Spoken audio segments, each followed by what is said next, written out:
Welcome to Hot Tees and the Center for T-Shirt Excellence, where we make your t-shirt dreams a reality. Normally, we would bring our custom apparel experience to you, but since we can't be on site today, we have created an online store that will be available for the next 5 days.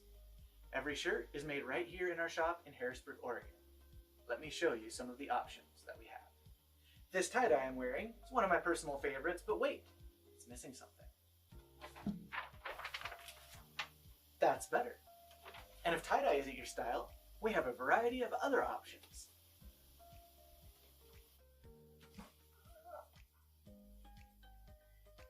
And we even have jackets and hats. Some say what we do is a little bit of magic, but to us, it is just part of a normal day. We hope you will shop with us online at hotteesapparel.com/Mount Hood Jazz. What began in a small workshop in the Sellwood area of Portland over 75 years ago has now grown into the largest piano dealership in North America. For 4 generations, one Portland family has been honored to serve the piano needs of musicians, schools, institutions, artists, and music lovers throughout the Pacific Northwest and beyond. This is the evolving story of classic pianos, and the story of the Eunice family, a family steeped in the love of pianos. It all began when Maurice T. Schuster, a violinist with the Portland Symphony and piano technician, opened a small piano shop that specialized in tuning, servicing, and restoring vintage pianos. Within a short time, his reputation as a master piano technician was well established and the business grew steadily. The growth continued, culminating with bringing his grandson, Maurice Eunice, into the business in the 1970s, nurturing, coaching, and cultivating Maurice's love of pianos and piano restoration. After his grandfather's passing, Maurice continued in the piano business, eventually opening and growing a successful piano retail showroom in Portland, and then selling that business to a large national chain. In the early 90s, Maurice began serving as a piano and promotional consultant assisting piano dealers, and in early 2001 opened another small piano showroom in Portland with his son Brian under the name Classic Pianos. Soon Maurice was joined by his other sons, Aaron and Taylor. Since that short time, Classic Pianos has grown into the largest and most awarded piano dealership in the U.S., with 7 showrooms throughout North America, including Portland, Seattle, Denver, Albuquerque, Las Vegas, Boston, Anchorage, and now serving all of the Hawaiian Islands.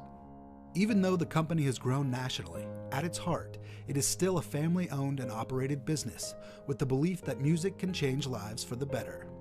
Maurice has often said, "We deal with dreamers, professional pianists, teachers, beginners of all ages who want choices." Each pianist longs to find the perfect piano that suits their particular taste and preference. Ask what he means by choices, and Maurice explains it this way: "We continue to partner with the best manufacturers and never stop researching to ensure we offer value and quality. We carry pianos ranging from entry-level studio and professional uprights to heirloom models from Börsendorfer, Yamaha, Schimmel, and Estonia, as well as a comprehensive collection of nearly new, like new, and restored Steinways from every era." To see how Classic Pianos can serve you and your piano needs, visit us at classicpianosportland.com. Hey! Hey! Hi! It's time to crack an egg. Easy, any style egg works here. Or smile. Well done, this looks great. Time to share a story. I have a great way to start our discussion. With old friends or new ones. When you're a caregiver. Time to breathe in. Inhale up, good job. Then let it all out. It's never been easier to connect, learn, and have fun. Cheers! So let's do it together. Come find us at aarp.org/near-you. Hello, my name is Roland Andrews, Vice President of AARP. And on behalf of AARP and our AARP Oregon team, welcome to the 2021 Mount Hood Jazz Festival.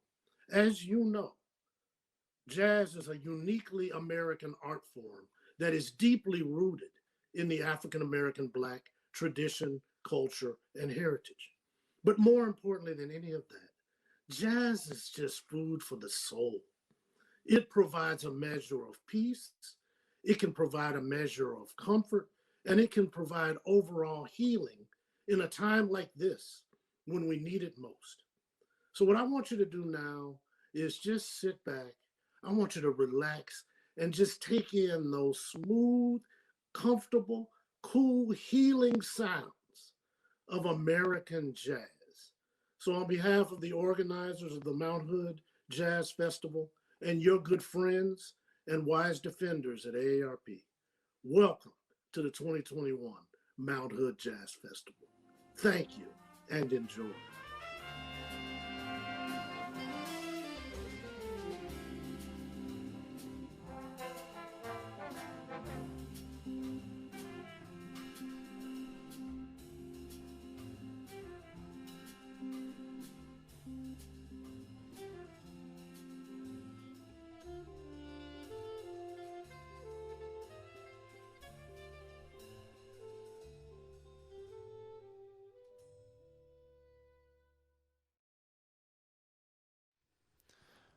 Hello and welcome. My name is Dan Davey. I'm the Director of Jazz Studies here at Mount Hood Community College and the Festival Director for the Mount Hood Jazz Festival. We've had such an exciting day today of master classes and performances.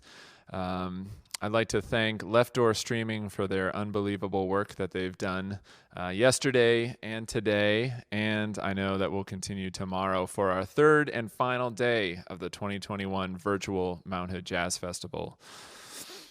You know, when the pandemic hit a year ago, it closed our festival down just weeks in advance, as it did with festivals around the globe and clubs and venues as well.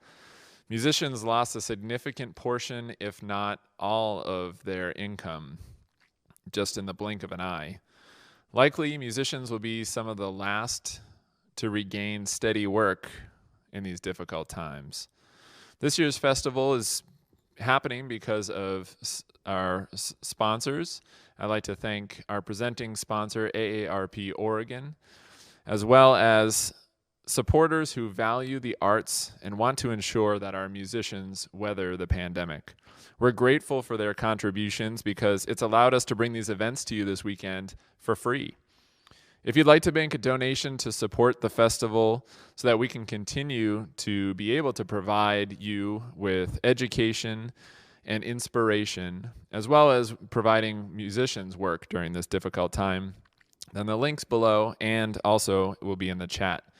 If you'd like a free way to help the festival, you can share that link with your network of family and friends in hopes that they might want to help support as well. Please make sure that you like and subscribe to our media channels and click the notification bell so that you get a notification if we go live or we post a video. Make sure that you go to our festival website, mhcc.edu/jazzfestival, and you'll see the schedule for tomorrow, our third and final day for this year, as well as artist bios and merchandise that you can purchase for the festival as well. We have an exciting performance in store for you tonight, and I'm particularly excited because one of the featured soloists tonight is a former faculty member of the Mount Hood music program here. He was our low brass instructor for years before he won the audition for as trombonist in the Army Blues Band. So check it out. You're going to love it. I'm going to pass things over to tonight's moderator, Colin Wilson, who's the Director of Jazz at Columbia Basin College. So here we go, Colin. All right, good evening. Welcome to the 2021 virtual Mount Hood Jazz Festival. We are excited to bring you 3 days packed with interactive webinars and performances from artists around the country. Thank you for joining us for this session. This is going to be the fantastic U.S. Army Blues. Before we begin, I would like to thank our sponsors, including AARP Oregon, Clackamas County Bank, the City of Gresham, Classic Pianos, Gresham Sanitary, the Gresham Center for the Arts Foundation, Austin Custom Brass, and Spinella's Restaurant. These sponsors, as well as several partners and supporters, have allowed us to bring this festival to you this weekend. You can visit the website for a complete list and learn how you might also help support the festival so we can continue to elevate our jazz community both locally and beyond. During our session, please use the chat for any questions and comments you might have, and please stick around to the end. There's going to be a great sort of backstage visit with some of the musicians from the band for a Q&A. So our next session does feature the U.S. Army Blues, and they are part of the United States Army Band Pershing's Own, and it's the premier jazz ensemble of the United States Army. After informally beginning in 1970, this 18-piece ensemble became an official element of the Army Band in 1972. It's comprised of exceptional jazz musicians from across the nation. The Army Blues strive to fulfill their mission through public concerts, educational outreach, and the preservation of the tradition of America's unique art form, jazz. They have performed at prestigious venues and festivals around the world, and with legendary jazz artists, a list too long to go into, and make appearances at national conferences like the Jazz Education Network on a regular basis. The musicians of the Army Blues also perform regularly at the White House, the Vice President's residence, the State Department, and for high-level military protocol and ceremonial events in the Washington metropolitan area. They are an absolutely fantastic group, and without further ado, let's get to the U.S. Army Blues.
All right. I hope everybody enjoyed that spectacular performance by the U.S. Army Blues. Such incredible playing and such wonderful music. We are lucky now to be joined by some members of the band, and we have a chance to ask them some questions. So if you're out there watching and listening and you have any questions at all you'd like to ask them, please put them right into your chat, and we'll make sure that they hear your questions. So don't hesitate to do that. I thought we'd maybe just start off if they could introduce themselves to us and tell us a little bit more about the U.S. Army Blues, if they don't mind. Sure, my name's Aaron Eckert, and I play third trombone with the Army Blues.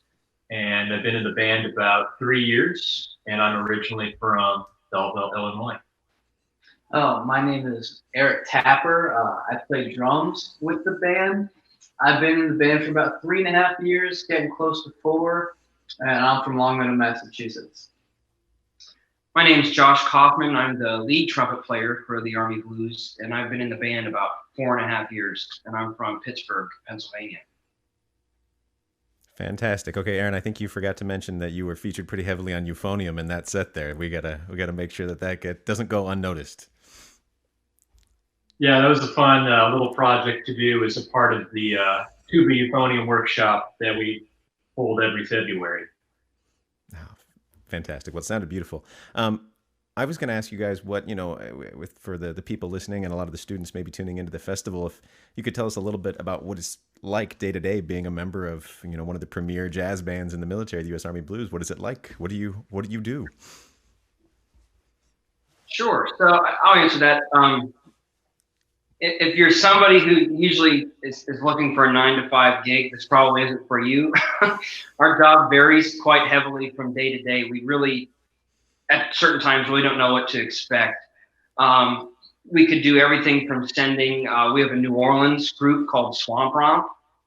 They might get called to go play at the White House for a garden tour or some sort of like outdoor event where the president is entertaining an ambassador or something like that, to playing at Nats Park, to the Full Blues will go and perform at maybe somewhere like the Washington Monument or somewhere downtown Washington, or we might be sending a booth in a combo to the Gen Conference. So all in all, the U.S. Army Band is made up of about 250, give or take a few, performing musicians.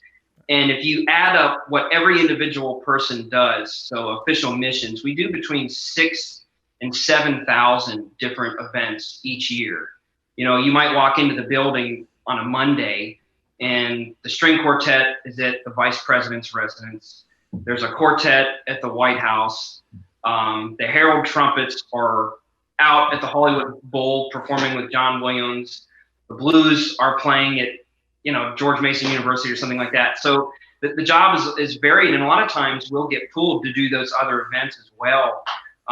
Like as a lead player, if the concert band is doing something maybe more commercial in nature, they might pull myself or our other lead trumpet player, Sergeant Major Ken McGee, might pull us in to do like, I don't know, Pixar film music or the Incredibles or something like that.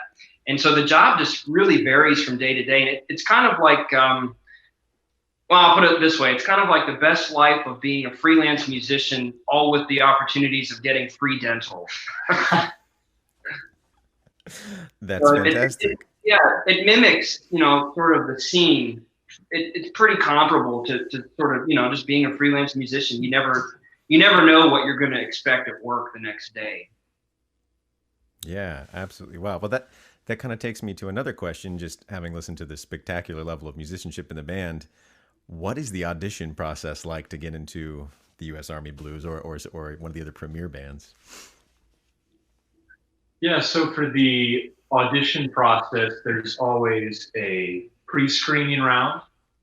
And so there'll be a list of excerpts and tunes that you'd improvise on. You send that to a committee. Usually the section that's auditioning will listen to that, and then they'll pick anywhere from, 4 to 8 people to come for a live round in DC. And the nice part about our job is that the Army pays for you to come out for the audition process. And then once you're here, usually it's 2 to 3 rounds of playing with the section. You might play with the whole band, playing just with the rhythm section in a small group setting, and lots of sight reading too. And if you're a woodwind player, that means playing clarinet, playing flute, and so you gotta wear a lot of hats in the band. Absolutely, yeah. Sounds like a very rigorous process, which makes sense considering the band we just heard. That kind of, again, leads me to another kind of similar question. You're talking about how this is like being a really active freelance musician, and you mentioned a lot of the things you need to do for the audition process. Do you have any particular advice you maybe give to young musicians about what kind of skills they should be building overall to be you're very successful musicians, whether they're going to be auditioning for a military band or just trying to play and perform? What would you recommend? I guess you can start. It's my turn. Yeah, the advice for some of these kind of jobs, or just in general, is making sure, as from a musical standpoint, that your fundamentals are really solid. Sometimes that can kind of be overlooked with sometimes people are trying to be a little artistic, which is great, but making sure the fundamentals of the instrument are together, especially for more commercial music, kind of like our job. It's very important because we're asked to do so many different things, that you really have a really strong grasp on just the simple mechanics of your instrument. Being a good sight reader or a good reader in general is very helpful. You'll just get more gigs if you know how to read. People will feel more comfortable calling you for things. People will feel comfortable calling you to sub for their gigs if they know you're a good reader. Yeah, so just keeping up with your instrument, making sure you're a really solid player, making sure your reading's good. And one of the most important things that a lot of people, it's kind of difficult to practice, but something to be aware of that's really important, is just being a good person, being really fun to hang around, making sure you're showing up early, you don't have an attitude in rehearsals or on gigs, because there's so many great players out there. When someone's trying to figure out who they want to call for, to play a session or play a gig or even just to hang out and play tunes, they're going to want to call someone that's a great player, obviously, but they want to, call someone who they enjoy spending time with. So that's really important and not something to be overlooked, I don't think. Yeah, I would just add that, like when we were all in school, at least from Eric and I actually went to University of North Texas together, and we played in the 1 o'clock together. And like in a band like that, at least, like my classical friends, a lot of them were auditioning for military bands, but a lot of them, especially trumpet players, their ultimate goal was that symphony orchestra job. For jazz musicians, really, the premier DC big bands, they are our only tenure available sort of orchestra jobs, right? And so we're not going anywhere. The person that I replaced joined the band, even before my parents were married. He was in the band, I think, 32 years. So these jobs don't open up very often. They're great, stable positions. And like Eric said, once we're here, we're kind of stuck with each other. And, very akin to the civilian world, you have to be a good hang and a good guy, easy to get along with and play. And so sometimes it's not necessarily a battle for who's the most cutthroat killing player if there's no decency behind that personality, right? And so the audition process can be competitive, but a lot can be said for, I tell my own personal students, there's a lot that you can do that has nothing to do with your ability to play. Wearing the right clothes, showing up on time, being poised, being prepared, something as simple as bringing a pencil with you to a rehearsal or a session or something like that. I mean, it makes a difference because guys will notice those small things, and that has nothing to do with your ability of whether you're a good player or not. And so, sometimes you might have a guy show up to a audition and he's in a nice suit and tie and things like that. And not saying you have to show up like that, but there has been an occasion where maybe a guy comes in with a big hole in his jeans, like, oh man, what's he doing? So you can control a lot of those things to help you. Again, this job really sort of is pretty similar to real life playing situations. Yeah, absolutely. I think that's fantastic advice and can't be said enough. That's really so many important things that are in your control. We have a question in the chat from the great Dan Davey. Dan wanted to know if you could talk about your practice routine and how you go about maintaining your chops, and what sort of things maybe do you think about when you're trying to move your playing up a level, if you kind of think that way about your playing. Any one of you want to start? Yeah, I can start. I think for me, just a fundamental routine is extremely important as a brass player specifically. So every day, I start with that: long tones, lip slurs, articulation, exercises, just to make sure that I'm getting the best sound that I can and that my fundamentals are, as good as they can be for the day. And then from there, it's, practicing on things I want to get better at, learning tunes or transcribing a solo I'm working on and things like that. Mm-hmm. Yeah, I think one of the biggest challenges for me as a lead player is that having to come in and do this every single day with the potential of doing it 20 years, it's just brass playing in general, and even as a set player, I'm sure, it's a pretty physically demanding thing. And so just being sure that you're taking care of yourself just in the same way like an athlete would, stretching before you run, stretching after you run. One thing that I've noticed is that brass players obsess about warming up, but after the gig, everyone throws their horn in the case and they get on the bus and they don't think about cooling down. And I want to take credit for this phrase, but I can't recall if I got it from a teacher or not. But I like to say that you end today with tomorrow's chops. So if you work yourself to death tonight on a session and you just throw the horn in the case and wake up tomorrow, you're going to feel like you have fish lips and you're swollen and unresponsive. And so you really have to take care of yourself and sort of make sure you bring yourself back to home base every day. So doing anything you can to just be consistent. And the only thing I'll leave for other brass players is that, if a clarinet player or a saxophone player isn't feeling good that day, usually they can, they start playing with their reed or they pull out a box. Our reed is attached. We don't have that option. So if you start thinking in a way where, we have to take care of our reed, you'll play differently because of it. We don't have the option to just not feel good at work. We have to make stuff happen. So anything you can do to take care of your reed, specifically for brass players, you'll just end up having a much longer, healthier career, where you don't feel like you're, getting yourself beat up all the time and you feel like leather or something, Absolutely. Yeah. Questions about practicing, I got lost in routines. Warm down. How do you do what do you do to take care of yourself and stuff? Like warming up and maintenance and stuff. Yeah, like Josh mentioned, it's a very physical instrument. The drum set specifically, definitely more so than some others as far as movement is concerned. So yeah, I always do like hand stretches before I start playing. And I have some techniques just to get the independence flowing and making sure everything is lining up. My practice routine varies quite a bit. I always make sure to start with a warm up, and then if there's something I'm trying to work on, like a transcription, but a lot of time, and obviously we do so much work in the Army band, it requires a lot of preparing of music.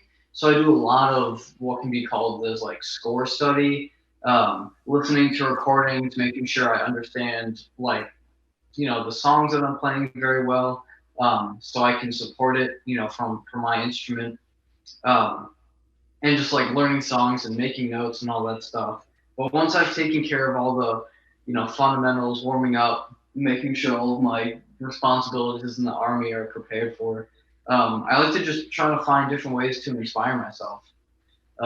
Because at the end of the day, we're all musicians and we're playing this is a creative art form.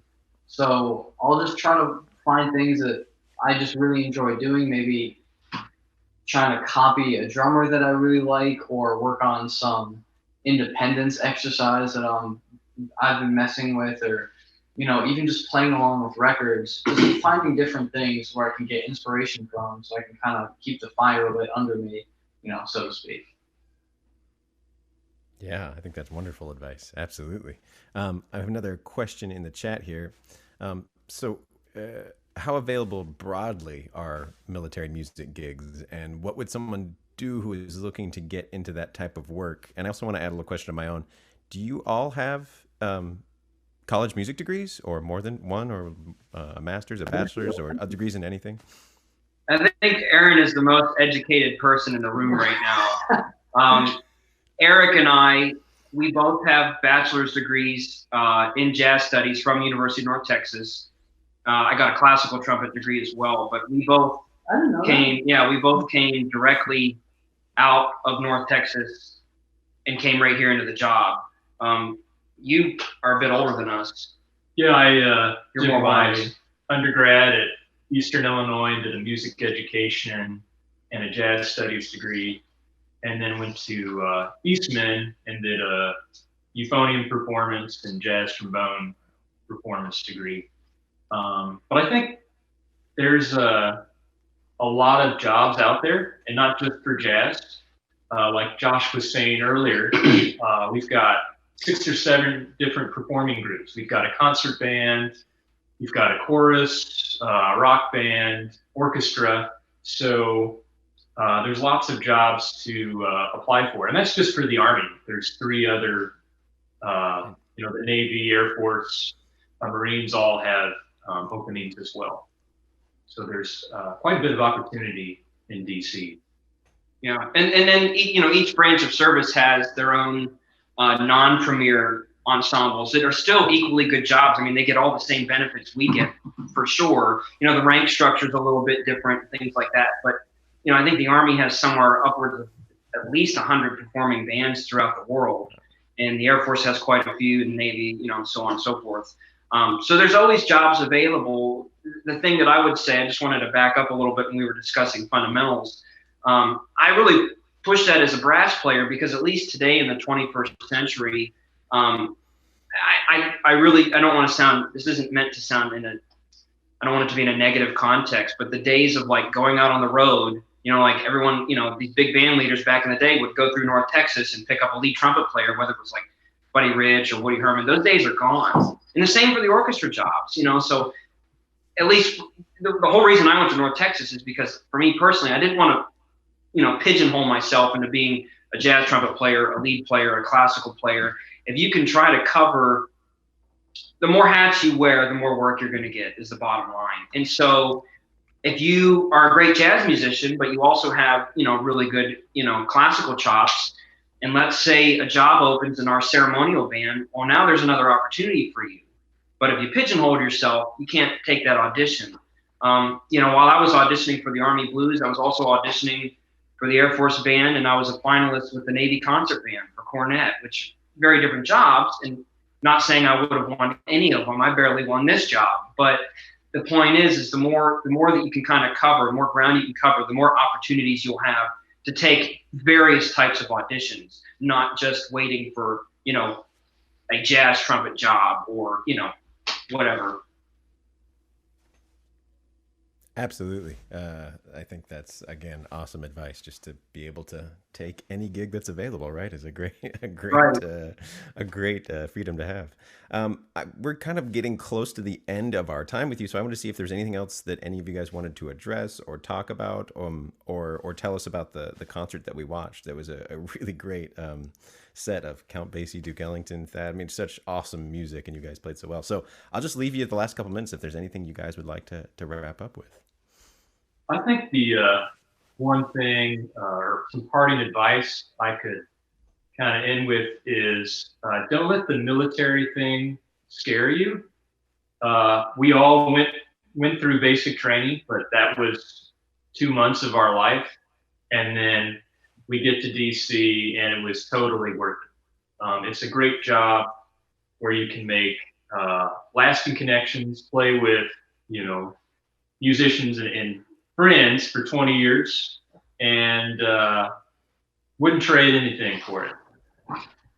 So don't let the military thing scare you. We were all, musicians first, and we just happened to play in the Army band.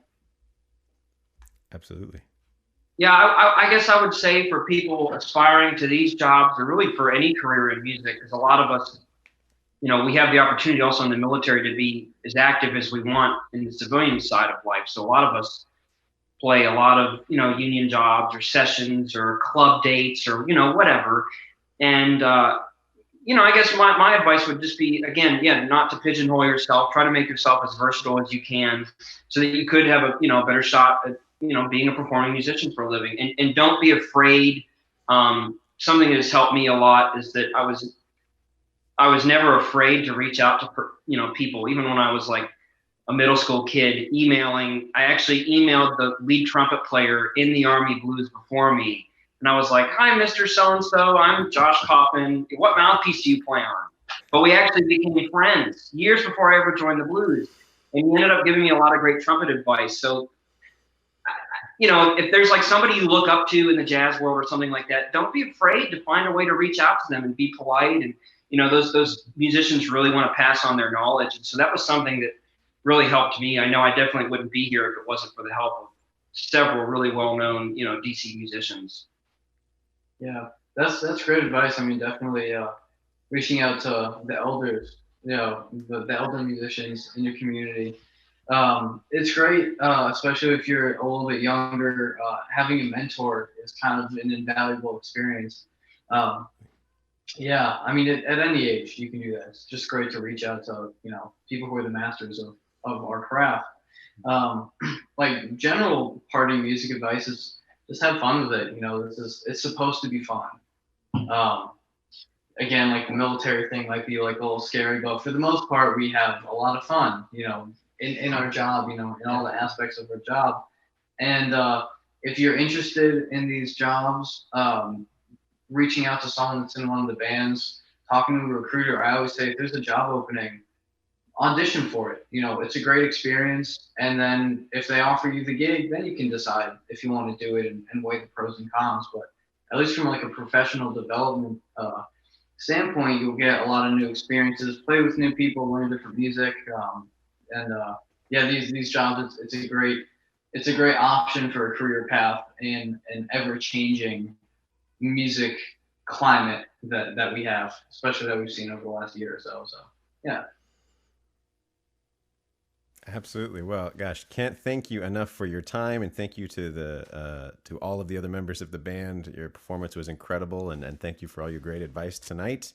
I just want to tell everybody that's still watching, listening out there, thank you again for joining us. Please make sure you visit our festival website at mhcc.edu/JazzFestival for the full schedule of remaining events. There's a lot of great stuff tomorrow, great sessions and performances. You can also purchase festival merchandise there and learn how to support the festival for the future. And thank you so much for tuning in, and we will see everybody at the next event. Awesome. Thank you so much. Thanks to Colin, and thanks to Aaron, Eric, and Josh, and the whole Army Blues Band for being a part of our lineup this year. This concludes day 2 out of 3. We have one more day for you filled with 4 more events. Tomorrow you'll hear from Trent Austin. He's an amazing trumpet player and sold me my horn too as well, my Adams A4. The Mel Brown Septet is going to be here live to perform for you. They have not been in the same room together for over a year. And Mel Brown he's the Portland's godfather of jazz.